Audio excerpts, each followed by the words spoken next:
Assalamualaikum warahmatullahi wabarakatuh. Di sini kami dari kelompok 8 akan mempresentasikan materi tentang perbandingan laporan keuangan PT Bank BTN Syariah tahun 2023 sampai 2024. Nah, di sini ada anggota kelompok 8. Yang pertama itu ada Najwa Siti, yang kedua itu ada Nur Alika Zahra, dan yang terakhir itu saya sendiri yaitu Nur Fitrianingsih. Nah, di sini ada pembahasan. Yang pertama itu ikhtisar kinerja keuangan PT Bank BTN Syariah tahun 2023 sampai 2024. Terus yang kedua itu ada analisis kinerja keuangan PT Bank BTN Syariah 2023 sampai 2024. Yang ketiga itu ada pembiayaan dan pendanaan PT Bank BTN Syariah tahun 2023 sampai 2024. Dan yang keempat itu ada laporan laba rugi PT Bank BTN Syariah tahun 2023 sampai 2024. Yang kelima itu ada rasio keuangan utama PT Bank BTN Syariah tahun 2023 sampai 2024.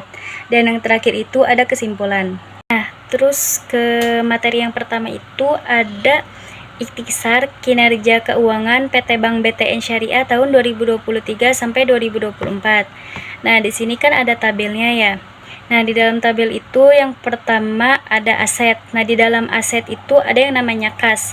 Nah, kas itu di 2024 itu ada sekitar 117,279 juta, dan di 2023-nya itu ada sekitar 109,85 juta.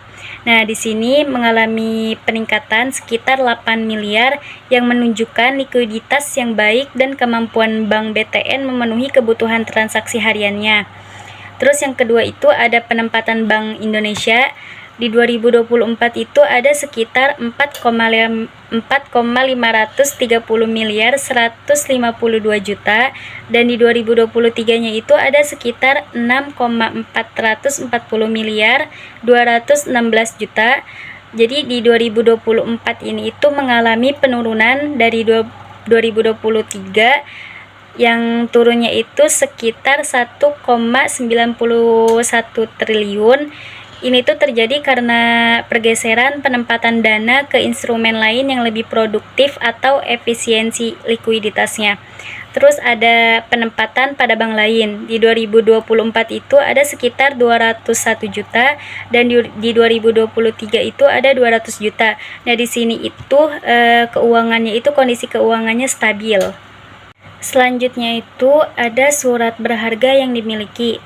Nah, di 2024 itu ada sekitar 10,436 miliar 953 juta, dan di 2023-nya itu ada sekitar 10,795 miliar 395 juta. Jadi di 2024 ini itu mengalami sedikit penurunan, namun tetap signifikan untuk investasi syariah di Bank PTN ini. Selanjutnya itu ada pembiayaan berbasis piutang.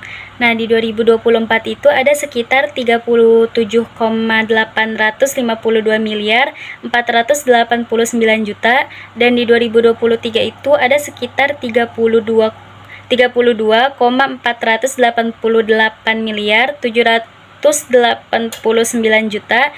Nah, di sini itu mengalami kenaikan sekitar 5,36 triliun. Nah, kenaikan ini itu dikarenakan adanya pertumbuhan ekspansi penyaluran pembiayaan syariah. Nah, terus itu ada pembiayaan bagi hasil. Di 2024 itu ada 6,30 miliar 813 juta, dan di 2023 itu ada 4,624 miliar 42 juta. Nah, di sini tuh mengalami kenaikan sekitar 1,41 triliun, yang dimana menunjukkan peningkatan pembiayaan berbasis bagi hasil seperti mudharabah atau musyarakah. Selanjutnya itu ada pembiayaan sewa. Di 2024 itu ada sekitar 9,525 juta, dan di 2023 itu ada sekitar 1,450 juta. Nah, di sini itu mengalami pelonjakan yang besar hingga 7 kali lipat. Kemungkinan karena adanya program baru atau peningkatan permintaan produk pembiayaan sewa yang ada. Nah, selanjutnya itu ada aset produktif lainnya. Di sini itu di 2023 sama 2024 itu gak ada keterangan nominalnya, kemungkinan karena tidak adanya perubahan signifikan atau realisasi pada produk.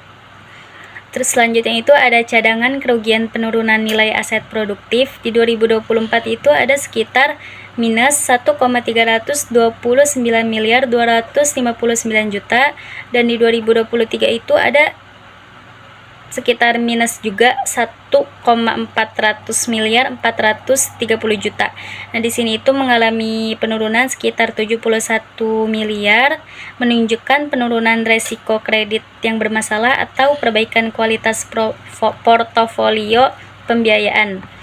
Nah, selanjutnya itu ada aset tetap dan inventaris. Di 2024 itu ada sekitar 40,576 juta, dan di 2023-nya itu ada 23,259 juta. Di sini itu mengalami penaikan yang cukup signifikan, kemungkinan adanya investasi sarana dan penyediaan fasilitas layanan syariah yang lebih baik.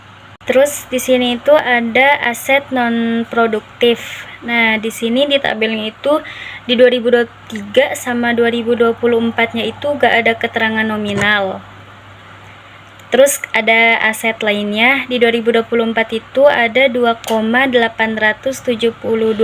miliar 227 juta, dan di 2023-nya itu ada sekitar 1,206 miliar 703 juta. Nah, di sini itu mengalami penaikan sekitar 1,66 triliun. Nah, itu bisa karena adanya cangkupan dari piutang tax refund atau klaim yang belum tertagih. Nah, selanjutnya itu ada total aset. Di 2024 itu ada sekitar 60,560 miliar 957 juta, dan di 2023-nya itu ada sekitar 54,288 miliar 709 juta. Nah, di sini itu mengalami pertumbuhan aset sebesar 11,5% yang menandakan bahwa bisnis syariah BTN itu semakin berkembang. Nah, yang kedua itu di sini ada liabilitas atau kewajiban. Yang pertama itu ada dana simpanan wadiah. Yang A itu ada giro. Di 2024 itu ada sekitar 18,882 miliar 766 juta, dan di 2023-nya itu ada sekitar 13,439 miliar 465 juta. Nah, di sini itu mengalami penaikan sekitar 54 triliun. Dan yang B itu ada tabungan. Di 2024 itu ada sekitar 1,521 miliar 932 juta, dan di 2023-nya itu ada sekitar 1,276 miliar 592 juta. Di sini itu mengalami kenaikan sekitar 245 miliar. Analisis kinerja keuangan PT Bank BTN Syariah tahun 2023-2024. Laporan keuangan PT Bank Tabungan Negara Persero Tbk tahun 2024 menunjukkan kondisi keuangan yang kuat dan stabil.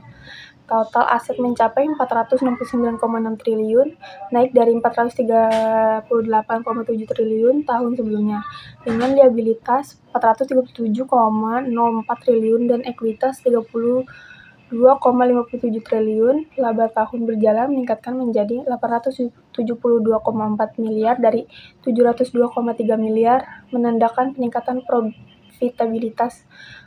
Akhir tahun tercatat 35,5 miliar rupiah, turun dari 53 miliar akibat arus kas investasi dan operasional negatif sebesar 8,76 miliar rupiah, namun masih dalam batas wajar.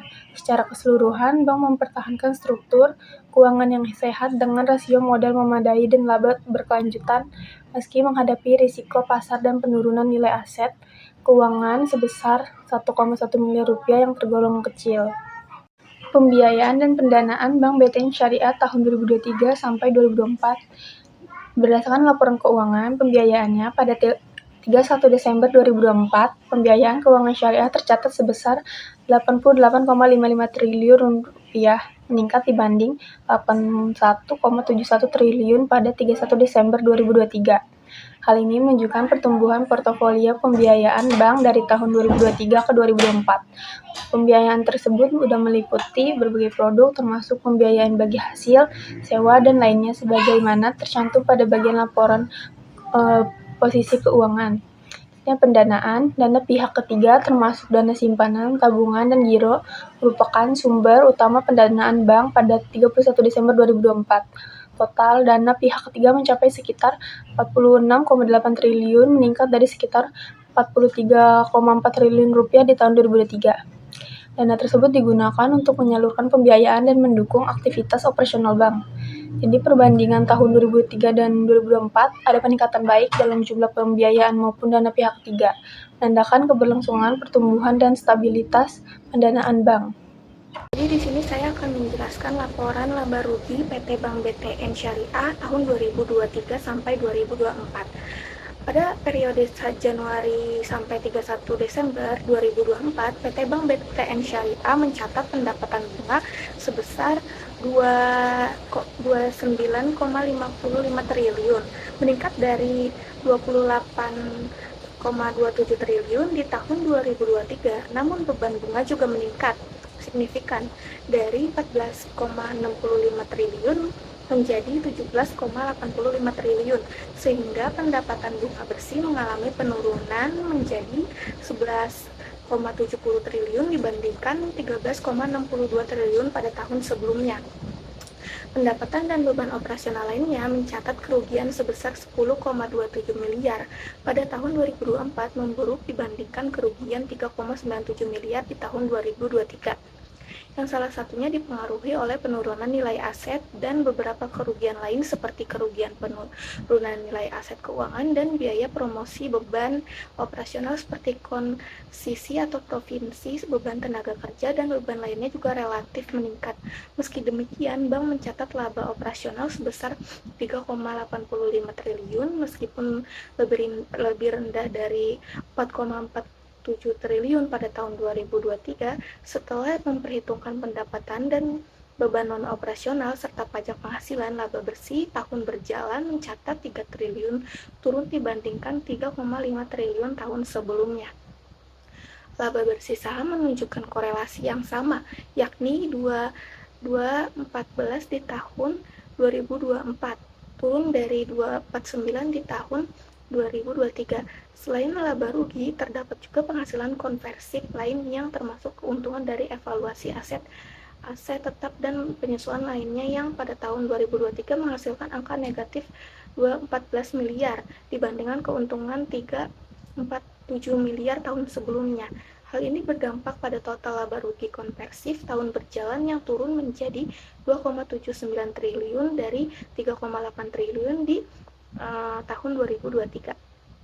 Secara keseluruhan, data ini menunjukkan bahwa PT Bank BTN Syariah masih mampu mempertahankan laba positif dan kinerja operasional yang stabil meskipun menghadapi peningkatan beban dan beberapa penurunan pada pendapatan bersih dan penghasilan konversif. Bank perlu memperhatikan pengelolaan biaya operasional dan kualitas aset agar pertumbuhan laba dapat lebih optimal ke depannya. Di sini saya akan menjelaskan rasio keuangan PT Bank BTN Syariah tahun 2023 sampai 2024. Pada akhir tahun 2024, PT Bank BTN Syariah menunjukkan beberapa rasio keuangan penting yang mencerminkan kondisi kesehatan keuangan dan kinerja bank selama periode tersebut. Rasio kewajiban penyediaan modal minimum PMM sebesar 18,50% pada tahun 2024 sedikit menurun dari 20,07% di tahun 2023, namun masih menunjukkan kecukupan modal yang baik untuk menutupi resiko-resiko yang mungkin dihadapi. Return of Asset ROA meningkat dari 1,32% pada tahun 2023 menjadi 1,89% di tahun 2024. Menunjukkan efektivitas bank dalam menghasilkan keuntungan dari total aset yang dimiliki. Sementara return of equity ROM sedikit menurun dari 13,86% di 2023 menjadi 10,76% di 2024, yang bisa menjadi indikasi adanya perubahan dalam efisiensi penggunaan modal sendiri. Kualitas aset juga membaik dilihat dari penurunan rasio non-performing loan atau disebut dengan NPL gross dari 4,14% menjadi 3,07%, yang berarti presentasi kredit bermasalah turun. Namun demikian, NPL net sedikit naik menjadi 3,16% dari 3,01%. Loan to deposit ratio LDR naik dari 86,10% menjadi 88,70%, indikasi pemanfaatan dan penghimpunan lebih optimal untuk penyaluran kredit atau pembiayaan. Rasio beban operasional terhadap pendapatan operasional BOPO mengalami peningkatan menjadi 5,7,15% dari 45,26%, menandakan adanya kenaikan biaya operasional yang harus diwaspadai. Cost to income ratio atau CIR menunjukkan sedikit penurunan dari 95,36% menjadi 93,79%, memberikan sedikit perbaikan efisiensi operasional. Keseluruhan rasio ini menggambarkan bahwa PT Bank BTN Syariah mempertahankan posisi modal yang kuat dan efisien aset yang naik. Meskipun menghadapi tantangan dalam pengendalian biaya operasional, bank perlu terus fokus pada peningkatan efisiensi biaya serta pengendalian kualitas aset untuk menjaga keberlanjutan kinerja finansial yang positif. Jadi kesimpulannya yaitu PT Bank BTN Syariah mencatat pertumbuhan yang baik pada aspek pembiayaan dan aset selama periode 2023-2024. Kualitas kredit tetap terjaga dengan tingkat kredit bermasalah (NPL) yang rendah. Meskipun terjadi penurunan kecil pada laba bersih, kondisi keuangan bank secara umum masih stabil dan menunjukkan prospek yang positif. Dengan manajemen yang baik, Bank BTN Syariah terus menguatkan posisinya sebagai pemain utama di sektor perbankan syariah Indonesia.